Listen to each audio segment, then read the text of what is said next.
할렐루야, 목사님, 안녕하세요. 반갑습니다.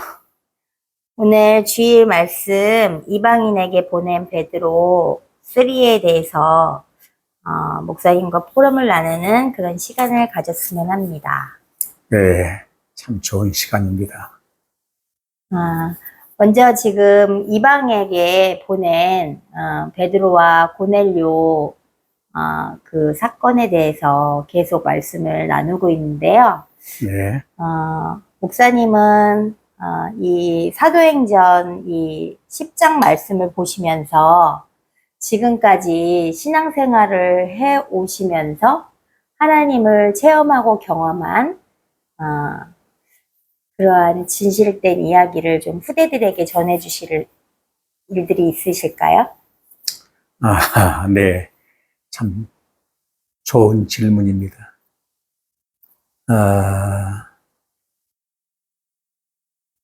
제가 하나님을 깊이 만나게 된 동기는 제가 강원도 춘천 사막산이라는 곳이 있어요. 사막산 곳에서 기도하다가 주님을 깊이 만나고 신학을 하게 되고 또 신학을 하면서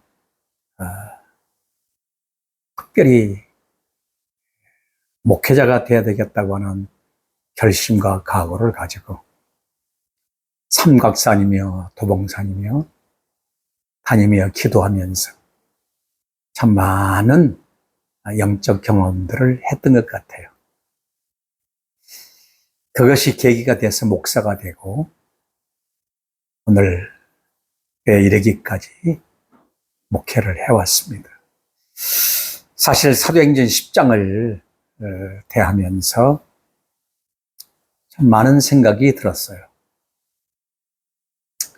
하나님께서 당신의 복음을 전하라고 하나님의 사람을 선택하셔서 미리 준비시키시고 또 연단하셔서 그 고귀한 복음을 전하게 하는 이러한 과정들을 보면서 사실 베드로가 고넬료의 가정에 이렇게 파송되면서 이방의 선교가 이방의 선교의 준비가 되어지고 이방 선교의 문이 활짝 열리는 그런 계기를 보면서 하나님은 베드로도 예수 그리스도 안에서 하나님이 택정하셔서 사도로 삼으시고 또 이방 선교의 문을 열기 위해서 고넬료를 미리 준비하셔서 고넬료와 사실 높은 벽 때문에 만날 수 없는 베드로와의 만남 속에서 이방의 선교가 준비되어지고 선교의 문이 활짝 열려지는 이런 과정을 보면서 나라는 아주 연약하고 부족한 사람을 하나님이 선택하시고 미리 준비하셔서 미력하나마 이 복음 위에 살게 하지 않았나 이렇게 생각이 들어요. 네, 너무 은혜로운 경험에 대한 말씀을 주셨습니다. 오늘 사도행전 말씀 10장 24절부터 48절 말씀에 보면 네, 베드로보다 더 먼저 가신 하나님에 대한 이야기를 주셨어요. 그게 이제 준비하신 하나님의 섭리에 대한 구체적인 더 예를 들어서 말씀을 주셨는데요. 네. 첫 번째 예를 들어서 베드로와 고넬료가 만나서 그동안 자신들이 체험한 환상에 대해서 상호 소개하면서 네. 그동안 남아 있었던 베드로의 의심이 완전하게 해소가 된 그 내용을 말씀을 주셨거든요. 네. 근데 저도 이 말씀을 이렇게 듣고 또 보면서 이래서 참 포럼도 되게 중요하겠구나. 그냥 말씀만 듣고 말씀을 각인하고 말씀을 회고하는 어떤 그런 삶도 되게 중요하지만 정말 믿음의 관계가 있는 지인이나 남편이나 자녀나 이런 분들하고 함께 복음의 말씀을 가지고 포럼을 하는 시간이 굉장히 중요하겠구나라는 생각을 또 한번 해봤는데, 네. 목사님은 이 말씀을 가지고 또 어떤 방향을 가지고 생각을 하고 계시는지 그게 되게 궁금해요. 네. 사실 베드로가 환상을 보았지만은 그 환상의 의미가 무엇인지 깊이 깨닫지를 못했어요. 그런데 고넬료가 보낸 사람들에 의해서 초청을 받고 나서 주저도 했지만은 하나님께서 부르시는 길이라면 어디든지 가야 된다 하는 그런 결단을 가지고 의심이 완전히 해소되지 않았지만은 고넬료의 가정에 가서 함께 환상을 보고, 또한 고넬료는 천사를 만나고 천사의 지시를 받아 즉시 행동을 하고, 또 베드로는 하늘에서 내려오는 보자기 속에 자신들이 그중 부정하다고 여기는 모든 짐승들이 거기 있는 것을 주님께서는 잡아 먹어라 이렇게 명령하시는 그 명령 앞에 여기에 하나님의 어떤 깊은 섭리가 있지 않겠나, 이렇게 해서 베드로가 와서 진짜 만나서 보니까 고넬료와 베드로가 만나서 함께 그 환상과 또한 천사의 계시, 이런 사건들을 함께 나누면서 하나님은 정말 정확하신 분이시다.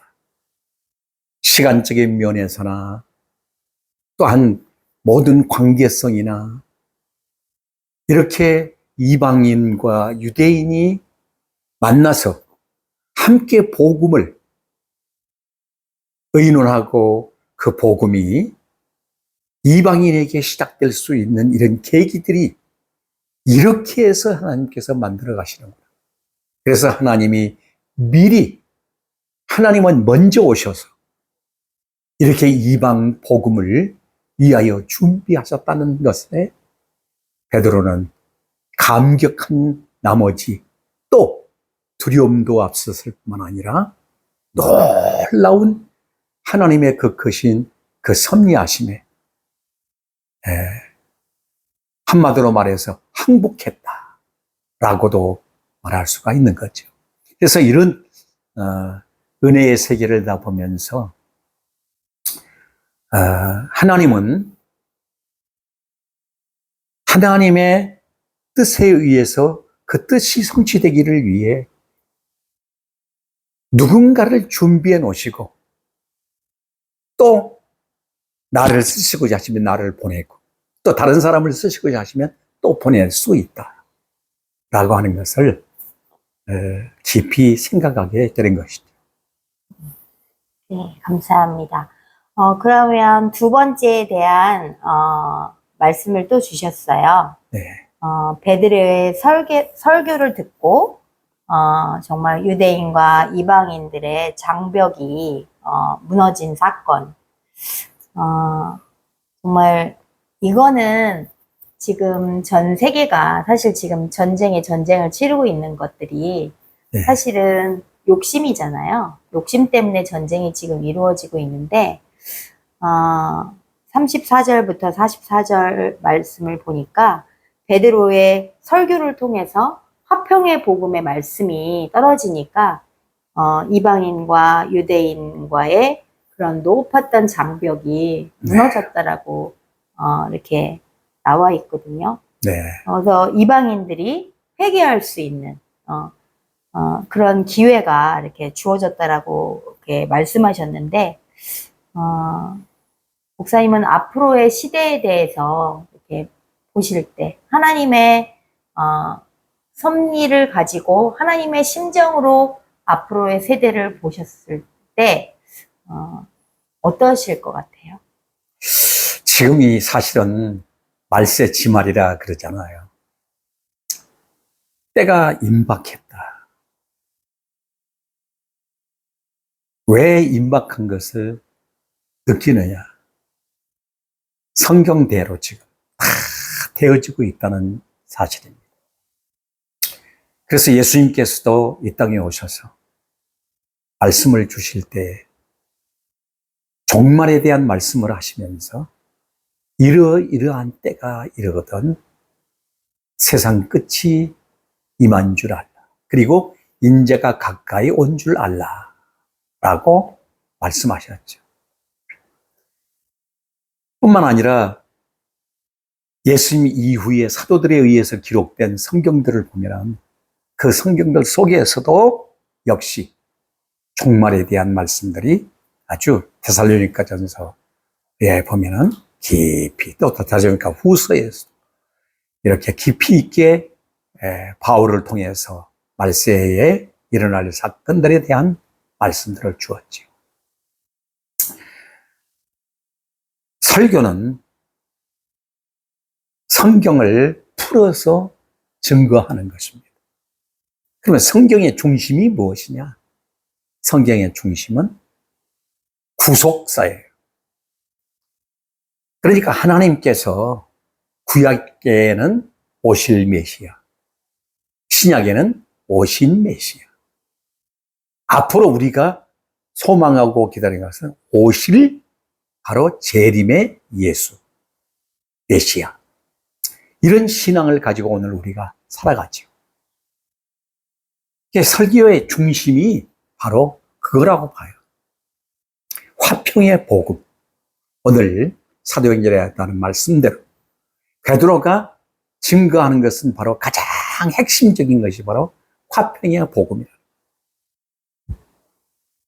하나님께서도 예수 그리스도를 초림의 예수님으로 보낼 때에 예수님을 보내는 것으로 끝난 것이 아니라 고난을 받으시고 십자가로 말미암아 구속사역을 완성하라고 하나밖에 없는 예수 그리스도 독생자를 이 땅에 보내신 것이죠. 그래서 누구든지 그리스도를 믿고 죄 사함을 받으면 성령을 선물로 받는 이 은혜의 깊은 하나님의 선물에 은혜에 잠기게 되는 놀라운 축복을 얻게 되는 거죠. 그래서 설교의 메시지의 가장 중심점이 뭐냐? 화평의 복음입니다. 하나님과 인간 사이 막힌 죄의 담이 무너지고 하나님을 아버지라고 부를 수 있는 죄인이 아닌 의인이 되어 아버지를 하나님을 아버지라고 부를 수 있는 영광의 축복이 바로 여기에 있는 거죠. 그래서 설교는 언제나 복음적이어야 된다. 그래서 화평의 복음. 이 메시지가 오늘 지금 전쟁을 치르고 있는 국가들이나 재난으로 인해서 정말로 어마어마한 사건들을 당하고 이번에 또 콜롬비아에 어마어마한 지진으로 인하여서 15만 명이 죽었다고 하는 이런 얘기도 나오고 있습니다. 이런 사건들을 통해서 정말 화평의 복음이 더 신속하게 이 땅에 온 땅을 물들였으면 좋겠다. 하는 그런 소망입니다. 네, 너무 좋으신 말씀 감사합니다. 우리가 이렇게 화평의 복음의 말씀을 듣고 또 이해하고 받아들이고 산다라는 자체가 하나님의 은혜인 것 같습니다. 세 번째는 성령님의 강림에 대해서 말씀을 해주셨어요. 네. 오늘 정말 성령님께서 강림하시니까 고넬료가의 사람들이 방언과 찬양을 했다라는 그러한 이야기가 지금 나오고 있거든요. 네. 근데 저는 지금까지 이렇게 신앙생활을 많이 하면서 많은 분들이 조금 성령님을 오해하는 경우도 있고, 그래요. 또 너무 막 과장해서 너무 이게 다 성령님이 하셨다라고 이렇게 이야기하시는 분들도 되게 많아서, 사실은 일반 신앙인들이라든가 불신앙에 있는 사람들을 좀 혼미케 하는, 혼동케 하는 네. 그러한 일들이 좀 많이 있는 것 같아요. 그리고 뭐 본인들이 다 해놓고 이게 성령님이 하셨다라고 이제 그렇게 말씀하시는 분들도 있는데, 목사님께서 지금까지 신앙생활 하시고 또 말씀을 이렇게 쭉 이렇게 설교하시고 준비하시면서 목사님께서 만나신 그 성령님은 어떤 분이신지 조금 구체적으로 설명해 주셨으면 좋겠어요. 네. 신앙은 지정의 인격이에요. 어느 한편으로 치우치는 것도 그건 신앙이라고 볼 수가 없습니다. 그래서 율법주의가 있고, 율법주의는 항상 자신의 의의를 드러내려고 하는, 내가 했다고 하는 그런 모습들이 참 많죠. 그다음에 신비주의. 가장 문제가 바로 뭐냐? 다 문제겠지만은 신비주의적인 사람들은 자신이 마치 신이 자신에게만 임하여서 이런 예언을 한다 하면서 자꾸 성령을 말하면서 자신이 어떤 그 해석할 수 없고 또 어떤 해결할 수 없고 어떤 문제를 정당화할 수 없을 때 성령님으로 자꾸 이렇게 잘못 오해를 해서 인식하는 사람들이 참 많아요. 그래서 이런 것에 참 주의해야 된다. 성령님도 역시 인격이십니다. 지정의 인격이셔요. 지식 면에 또 모든 면에 인격적으로 우리에게 대하시지 비인격적으로 대하시는 분이 아니시다. 그런데 신앙을 가졌다는 사람들이 비인격적인 행동을 하고 다 성령님께 하나님이 그렇게 하게 했다고 이렇게 몰아붙이는 이런 경우들이 많아요. 그런데 제가 만난 성령님은 정말 인격적이시다. 때로는 내가 아파할 때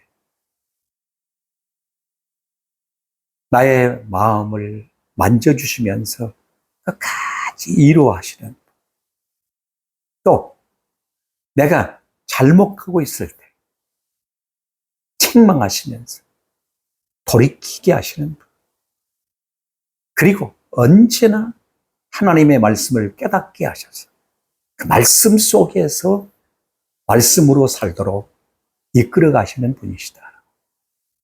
그래서 저는 설교 준비를 할 때도 그래요. 먼저 기도하고 본문 내용을 계속 읽고 그 말씀이 나에게 뭐라고 말씀하시는지, 내 자신에게 어떤 메시지를 주고 있는지 깊이 묵상하면서 또 기도하고 성령님의 조명 아래에서 이 말씀이 해석되기를 간구하고, 그래서 성경에서 성경으로 이어지는 말씀들을 끊임없이 연구하면서 말씀을 준비하고 있죠. 아멘. 네. 너무 감사합니다. 오늘 마지막에 목사님께서 그런 말씀 주셨거든요.